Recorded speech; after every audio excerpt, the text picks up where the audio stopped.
Okay, Reddit, I need your help. I have been married to Stephen for the past 4 years, and for the most part, I believed our marriage was strong and stable. We hardly ever argue, and since we don't have children yet, life has been relatively uncomplicated.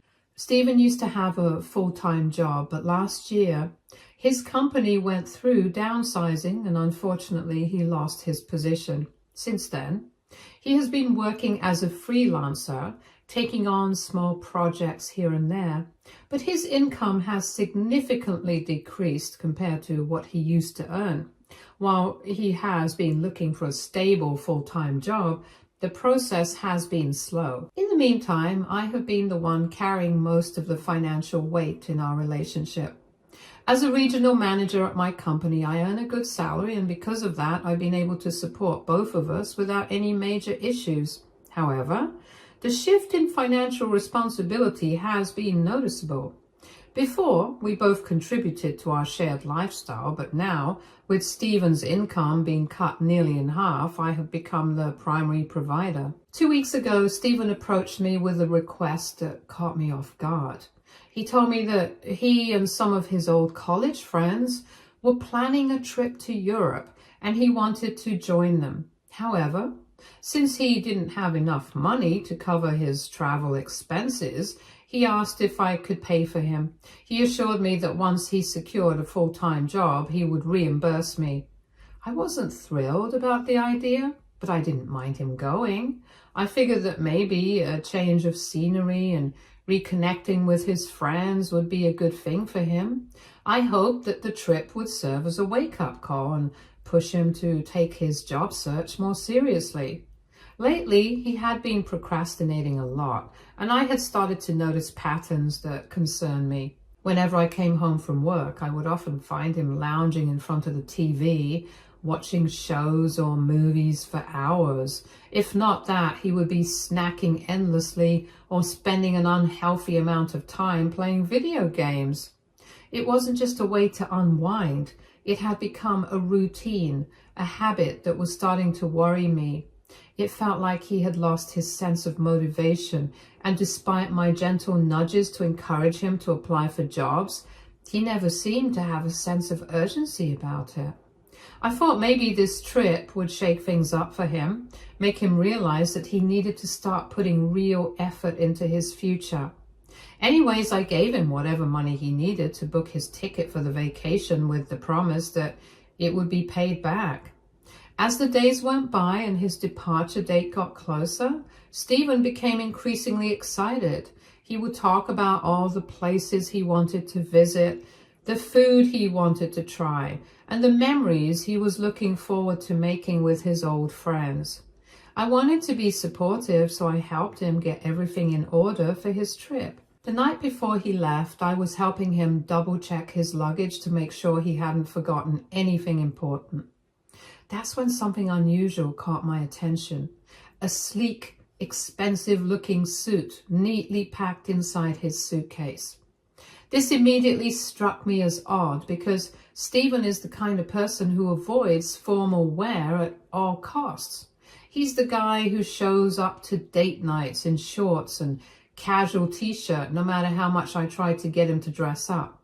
Even at weddings, I have to practically beg him to at least tuck in his shirt and wear proper shoes instead of sneakers or sandals. Yet here was this suit, one that I had never seen before, looking brand new and clearly something he had purchased recently. I tried not to jump to conclusions, so I casually asked him if he and his friends were planning to attend any formal events during their vacation. He simply shrugged and said, "Maybe, we could." His response felt vague, but I didn't press further. I nodded, pretending not to think much of it, but deep down, a small seed of doubt had been planted. A couple of nights ago, just 2 days before his flight, I found myself tossing and turning in bed, unable to sleep. I kept waking up at odd hours, feeling restless for no apparent reason. At one point when I turned over, I realized that Stephen was no longer in bed. I groggily glanced around the dark room, but didn't see him anywhere. And that's when I heard a faint noise coming from our bathroom. At first, I thought maybe he'd just gotten up to use the restroom. But then I noticed something strange. He was whispering. I could barely make out the words, but it was clear that he was on the phone with someone. My curiosity spiked. Who could he possibly be talking to at this hour? I reached for my phone to check the time. 2:17 a.m. A few possibilities ran through my mind. If it was just one of his friends from the trip, why was he whispering? Why would he need to hide the conversation from me? The secrecy of it made my stomach churn. Just as I was about to call out his name and ask what was going on, I hesitated. Instead, I decided to stay quiet and listen. A few minutes later, he finally ended the call and came out of the bathroom. I quickly shut my eyes and pretended to be asleep. He climbed back into bed, and for a moment I could feel him shifting around, as if checking to see if I was awake. Then he picked up his phone again and started scrolling through it, his screen casting a faint glow in the darkness. I lay there with my heart racing, my mind swirling with questions I wasn't sure I wanted the answers to. My mind wouldn't stop racing. As a wife and as a woman, I couldn't shake off the gut feeling that something was wrong. The more I thought about it, the more I realized that Stephen's behavior had been off for a while now. I had just been too busy with work to notice. Looking back, he had been acting strange for weeks, maybe even months. He was always glued to his phone, smiling at the screen while texting someone. Whenever I casually asked who he was talking to, he would brush it off and say, "Oh, just a friend." But something about the way he said it felt off. It wasn't just friendly chatting. There was an air of secrecy around it. He had also become overly protective of his phone, always keeping it close, tilting the screen away from me or quickly locking it when I walked by. It was as if he was deliberately making sure I couldn't see what was on it. The morning after I overheard him whispering in the bathroom, I decided to confront him. As we sat at the breakfast table, I casually asked, "Were you on the phone with someone last night? I woke up and heard you talking in the washroom." Without missing a beat, he looked me straight in the eye and denied it. "What? No, you must have been dreaming or something," he said with a slight chuckle, as if the idea was ridiculous. "You were half asleep. It was the middle of the night. You must have misheard." I stared at him, trying to gauge his expression. He was completely unfazed, so confident in his lie that for a split second I wondered if I really had imagined it. But no, I knew what I heard. I wasn't crazy. He was gaslighting me, making me question my own memory, and that, more than anything, confirmed my suspicions. I had to know the truth. Problem was, his phone had a passcode and he never let it out of his sight. But what he didn't know, or maybe had forgotten, was that his MacBook was still logged into his iCloud account. If I could get access to his laptop, I could check his messages and see what he was really up to. That night, I waited patiently for him to fall asleep. It felt like time was moving unbearably slow as I lay beside him, listening to his breathing. After what felt like forever, his breaths grew deeper and more even. He was finally asleep. Carefully, I slipped out of bed, making sure not to wake him. My heart was pounding as I grabbed his laptop and tiptoed out of the room. Once I reached the guest bedroom, I quietly shut the door and locked it behind me. I took a deep breath, my hands slightly shaking as I opened the laptop. It was time to find out the truth. I checked his iMessage and my heart skipped a beat when I saw a contact saved under the name Wifey. For a split second, I thought maybe it was me. Maybe he had saved my number like that. But as soon as I clicked on the conversation and began reading through the messages, reality hit me like a freight train. My hands started shaking. My breath caught in my throat as I realized the horrifying truth. My husband had been having an affair. The messages told me everything I needed to know. He had been involved with another woman, someone in her 30s, for the past 5 months. The texts between them were disgusting. They flirted shamelessly, exchanging inappropriate pictures, and reminisced about the times they had secretly met behind my back. Every word I read felt like a knife being driven deeper into my heart. I kept scrolling, my stomach twisted with rage and betrayal. Then, as if things couldn't get any worse, I found something that made me feel physically sick. She knew about me. She wasn't some clueless woman who had no idea he was married. No, she was fully aware that he had a wife, and yet, in their conversations, they had the audacity to refer to me as the other woman. Me, the woman who had stood by his side, supported him financially, and had been nothing but loyal to him. I was the other woman. The level of disrespect made my blood boil. But the ultimate betrayal? The trip he had told me was just a fun getaway with his guy friends? The one he had insisted was nothing more than a much-needed break with the boys, where they could relax, unwind, and have some quality time together? It was all a lie. That lying, pathetic excuse of a husband had taken my money and used it to book tickets for a romantic European getaway with his affair partner, while I would be at home, clueless and trusting, thinking he was out having drinks and sightseeing with his friends. He would be off in another country, whining and dining her. I can't even begin to describe the rage I felt when I found out. It wasn't just the cheating. It wasn't just the lying. It was the audacity, the sheer disgusting entitlement to take my money and spend it on her, as if I was nothing more than an afterthought, as if our marriage meant nothing to him. I felt sick, physically ill. I had worked hard for my money, paid for our life together, and supported him when he had nothing, only for him to turn around and use my hard-earned money to spoil another woman. And to think he had looked me in the eye and lied so easily, acting as if nothing was wrong. It took me a long time to process the depth of his betrayal.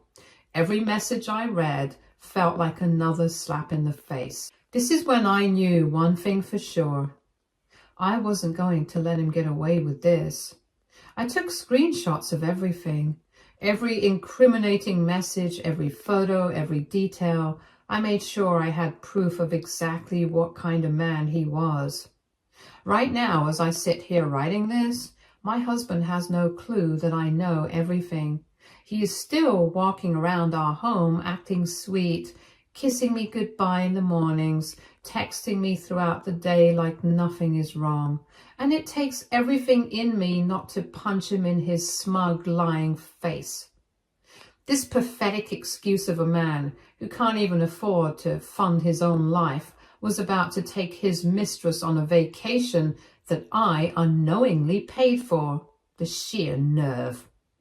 I have thought about this over and over again, and no matter how many scenarios play out in my head, I always come to the same conclusion. I need to take epic revenge on my husband. I'm done being the clueless, trusting wife. I refuse to sit here letting him get away with this while he enjoys a luxurious vacation with her. A vacation I paid for. No, I want to see the look on his face when he realizes he's been caught. I want to catch his world crumble in real time, so I've come up with a plan. I checked his email because at this point, privacy is out the window, and now I know everything. I know exactly which hotel he's staying at, which flights he's booked, even the fancy dinner reservations he made for them. It's all right there, handed to me like fate wants me to take action. And you know what? I will. I'm going to book a flight and fly to Europe after him. I want to see with my own eyes. I want to catch them in the act together, and when I do, I am going to cause the most epic scene they have ever witnessed in their pathetic little lives. I want this to be a moment he will never forget, a moment that will haunt him for the rest of his miserable days. I want him to his pants when he sees me standing there watching him with the woman he betrayed me for. I want him to feel that cold, sinking dread in his stomach as he realizes just how badly he has effed up everything. This isn't just about confronting him. It's about taking back my power. So, AITA, I appreciate all the comments, both from those of you who want me to take the high road and those who, like me, believe in righteous, petty vengeance. And let's be clear, I'm choosing violence, metaphorically, of course. I am not the kind of woman who just walks away quietly. I could leave him with dignity, expose him to his family and cut him out of my life with nothing but a simple goodbye, but no, that's too easy for him. He has used me for years, financially, emotionally, and now he thinks he can cheat on me, take another woman on a lavish European getaway with my hard-earned money, and just go on living his life as if nothing happened? Not a chance. This man has been living off me like a parasite. My house, my car, my money. I pay the mortgage, I pay the bills, I cover everything because he couldn't find a full-time job. And yet, somehow, this jobless loser managed to find the energy to entertain another woman, to plan secret meetups and send her flirty messages and laugh at me behind my back. He had the audacity to call me the other woman while his mistress traveled on my dime. Yeah, no, he's going to suffer. And for everyone asking, yes, I am divorcing him. There is no explanation he can give, no excuse he can make that will ever undo this level of betrayal. I can see through him now. This wasn't just some meaningless fling. He is emotionally invested in this woman, and that's something I will never forgive. I will be talking to a divorce lawyer either today or tomorrow to make sure I come out of this with everything I deserve. But before that, I want to see her. I need to see the woman who has the nerve to date my pathetic, freeloading husband while mocking me in their messages. I need to look her in the eye to let her know that she is nothing more than a side piece to a man who wouldn't even have money to buy dinner if it weren't for me. I want to make sure both of them feel the weight of their actions. So to everyone telling me to let it go, sorry, but I am not built that way. I want to have my revenge. Update 2. It's been a week since my last update, so I flew down to Europe just like I planned. The moment my plane landed, I was laser focused. I wasn't there for sightseeing. I wasn't there to enjoy the scenery. I was there to confront my ex and his affair partner. I checked into the hotel one day later than my ex, making sure to stay under the radar. I wanted to catch them red-handed. And let me tell you, fate was on my side. As I was casually sitting in the hotel lobby, sipping on a drink and pretending to be minding my own business, there they were, my ex and his affair partner. They were walking out together, all dressed up. My ex was wearing the suit, the same damn suit that had made me suspicious in the first place. And his little mistress, she was laughing, holding onto his arm, looking like she didn't have a care in the world. I didn't make my move just yet. Patience, I told myself. Instead, I quickly hailed a taxi and followed them. They arrived at a fancy restaurant, the kind of place where couples go for romantic candlelight dinners. I watched them from a distance as they got seated, talking and laughing like a happy little couple. Disgusting. I waited 10 minutes and let them get comfortable. Let them think that they are safe. And then I walked in. The moment my ex saw me, his entire face drained of color. His eyes went wide with panic, and before I could even reach their table, he dropped her hand like it was on fire and jumped up. "What are you doing here?" he stammered, looking like a deer caught in headlights. I didn't say a word at first. I just walked up to him and slapped him. And let me tell you, that slap, it was the most satisfying thing I have ever done. The entire restaurant gasped. People turned to watch, and some even whispered, but I wasn't done yet. I grabbed a glass of water from the table and threw it straight at the woman's face. She gasped in shock, her makeup running as she frantically wiped her face. She looked like a mess.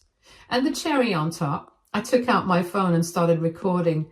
Both of them panicked. My ex tried to cover his face, pleading with me to stop, saying, "Please, I can explain." His affair partner turned away, trying to shield herself. But nope, I was not going to let them get away that easily. I made sure to record everything. The shock on my ex's face, the embarrassment on hers, the sheer humiliation as people around them started whispering. It was priceless. And as I stood there, watching my ex stumble over his words, apologizing, begging me to stop recording, I just smiled. Because for the first time in this entire mess, I was the one in control. I sent the recorded video to his entire family. Right there in the middle of the restaurant, no hesitation, with one click, I made sure that everyone, his parents, siblings, extended family, knew exactly what kind of man he was. I then reached into my bag, pulled out the divorce papers and slapped them down right in front of him. Stephen looked completely shocked. He blinked at the papers like he didn't understand what they were, like an idiot. What is this?" he stammered, his voice barely above a whisper. I looked him dead in the eye and said, "I'm doing what you didn't have the balls to do. I'm leaving your pathetic little..." For the first time, he had nothing to say. No excuses, no pathetic justifications. He just sat there speechless, while his affair partner, drenched in water, looked away in embarrassment. I then turned around and walked out of the restaurant, head held high as every eye in the room followed me. Some people whispered, some looked amused, and a few even nodded in approval. The very next day, I boarded my flight back home, knowing that my work in Europe was done. Ever since then, Stephen's family has seen the video and oh, hell has broken loose. His parents are absolutely furious at him. His mother called me, mortified, apologizing over and over again, saying she had no idea her son was capable of something like this. My parents are just as angry, telling me I deserve far better than Stephen ever could give me. My father has told me point blank, if I ever see that man again, he's going to regret it. Currently, as I'm writing this, I'm packing up Stephen's stuff and we'll dump them in our front yard. I'm done with that man for good. What a clown. Update 3. Stephen came back home 2 days after I did, looking completely clueless, like he actually thought he could just walk back in and continue life as if nothing had happened. The moment he pulled up and saw his boxes piled up in the front yard, he stormed up to the door, pounding on it like a madman, demanding to be let inside. "What the hell is this? Why are my things outside? Let me in!" he yelled, as if he was the victim here. I stood in the doorway, arms crossed, completely unfazed. I informed him that instead of shouting at me, he should be thanking me for packing up his things and letting him have them instead of burning them down after what he had done to me. Stephen continued to yell how I couldn't do this to him, how I couldn't just kick him out. "This is my home too," he yelled back. I let out a dry laugh. "No, Stephen, this is my house. I pay the mortgage, I cover the bills. You're just a guest who massively overstayed his welcome." I watched as his anger turned to desperation. I continued to calmly inform him that I had already changed the locks, so his key was useless now. "And if you try to force your way in, I will not hesitate to call the police and have you arrested for trespassing," I informed him. That shut him up real quick. And this is when he probably started realizing for the first time just how badly he had screwed up. "You're seriously kicking me out?" he asked, his voice quieter now, like he couldn't believe this was happening. "You kicked yourself out the moment you decided to cheat on me, Stephen. You don't get to betray me and then expect to come home like nothing happened. Actions have consequences, and this is yours." For the first time, I saw panic in his eyes. He opened his mouth to say something, but I was done listening. "Your things are right there. Take them and leave. You and I, we're over." Even after that, Stephen kept crying and begging, insisting that he had broken things off with his affair partner after the stunt I pulled. He pleaded for another chance, promising that this time he would be a better husband. I laughed in his face and told him he could try being a better husband to his next wife because I was done with him. I don't take back cheaters. I made it clear that if he ever wanted to speak to me again, he could do so through my lawyers. Eventually, he had no option but to leave with his things. Update 4. Stephen's affair partner reached out to me. It has been a week since my last update, and honestly, I never thought I would hear from that woman again, especially after the way I completely humiliated her the last time we spoke. But to my surprise, she did. Her name is Whitney, and she got involved with my husband after he subscribed to her OnlyFans. Just thinking about it makes me sick to my stomach. In her message, she had the audacity to say that this wasn't just some casual affair for her. According to her, Stephen swept her off her feet, and she truly believed they had a real future together. Can you believe that? She actually thought my husband was her person. But that wasn't even the worst part. She went on to tell me that Stephen had confided in her about our marriage, saying that he was never truly happy with me, that he never felt like a man around me because he couldn't financially contribute. And apparently, Whitney made him feel better about himself in a way that I never did. Reading her words, I almost wanted to throw up. The sheer nerve of her, reaching out to me of all people to share this, as if I needed to know that my husband had been pouring his heart out to her, making her feel like she was the victim in all of this. As if she expected me to sympathize with her, to somehow understand why she thought she and Stephen were meant to be. The reason she even reached out to me in the first place was absolutely ridiculous. She wanted me to talk to my ex and convince him to take her back. Can you believe that?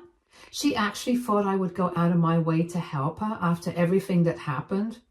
She went on about how Stephen had blocked her on everything, every social media platform, every messaging app, and now she was at her wit's end. She claimed she had no other choice but to contact me, hoping that I could do this one last thing for her, as if we were ever on the same team, as if I owed her anything.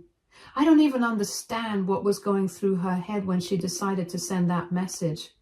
Why on earth would I, of all people, help her fix things with the man who cheated on me with her? It's honestly embarrassing. She must have been really desperate to think I'd ever be willing to step in and play mediator for their pathetic mess of a relationship. I didn't even bother replying to her. I mean, this was none of my business. I just blocked her. As far as I'm concerned, she can go to hell. Update 5. It's been 4 months since my last update, and I can honestly say I'm in a much better place right now. Looking back, I barely recognize the version of myself that was caught up in that drama. It feels like a lifetime ago. The divorce has been finalized, and with that, I'm completely done with Stephen. No lingering ties, no unfinished business, just peace, and honestly, it feels amazing. I've moved on from him in every way possible. No more anger, no more resentment, just a sense of relief that I'm free to live my life without his nonsense dragging me down. My friends have been incredibly supportive throughout this whole journey, constantly reminding me that I deserve better. Some of them have even been encouraging me to start dating again, saying it's time for me to put myself out there. But right now, I don't feel the need to rush into anything. Instead, I'm choosing to focus on me, my happiness, my goals, my future. One of the biggest decisions I've made is to go back to visit Europe later this year. The last time I was there, my experience was overshadowed by everything that happened, and I refuse to let those memories define my time there. So I've decided to travel solo, just me, myself, and an open itinerary. No drama, no baggage, just a chance to explore, rediscover myself and create new, better memories on my own terms. For the first time in a long time, I feel truly at peace with where I am in life. And honestly, it feels so good.